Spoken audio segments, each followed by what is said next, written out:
मी फक्त एवढंच सांगू इच्छितो, की माझं आता काम चालू आहे, की मी जे आकडेवारी नोंद करतोय, जे सभासद संख्या किंवा जिथं अ, पुस्तक तयार करतोय, त्या पुस्तकामध्ये नंबर, नाव, फोन नंबर, त्यांनी हां, रक्तगट, त्यांचा आस्थापना, ह्या ज्या गोष्टी करतोय सध्याच्या घडीला, तर ह्या सगळ्या गोष्टी त्या ठिकाणी पूर्ण तयारीनिशी ह्या सगळ्या गोष्टी करून माननीय हां, मंत्री महोदयाशी मी लवकर भेट घेऊन, ह्या 100% मुदतवाढ, डबल हां, रोजगार नाही, म्हणजे डबल पगार होईल हे नाही.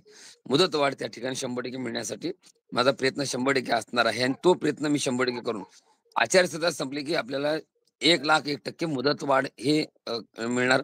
त्यात तीळ मात्र शंका नाही. मग त्यासाठी माननीय देवेंद्रजी फडणवीस साहेबांची कशी भेट घ्यायची किंवा कसं पद्धतीने जायचं, ह्या सगळ्या गोष्टी मी त्या ठिकाणी माझं पूर्ण प्लॅनिंग तयार आहे आणि मी माझ्या प्लॅनिंगला त्यामध्ये एक तीळ मात्र शंका नाही, की त्या ठिकाणी जे-आर हा वाढीव मुदतीचा 1,01,000% आपल्याला प्राप्त होईल सर. तो जेव्हा निर्णय मी आहे. तुम्हाला एखादी गोष्ट सांगतोय सर, मी याच्या अगोदर पण तुम्हाला बोललोय.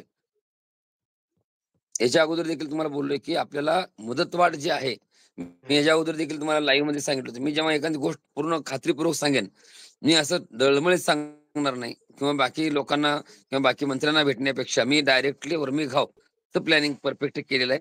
त्यामुळं 100% काही वाटेल ते झालं तरी चालेल, पण ह्या मुलांना मुदतवाढ हे 1,01,000% आपण त्या ठिकाणी प्राप्त करणार.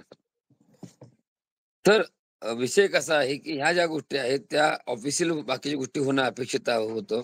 पण त्या हां, परिस्थिती पाहता आपलं म्हणजे आता मागणं चुकीचं आहे किंवा हे चुकीचं आहे असं मी म्हणणार नाहीये सध्याच्या घडीला. पण आपल्याला ज्या अनुषंगाने आपण जे प्लॅनिंग करतोय, त्या प्लॅनिंगवरती जर पाहिलं, तर आपल्याला मुदतवाढ हे 100% त्या ठिकाणी प्राप्त होऊ शकते.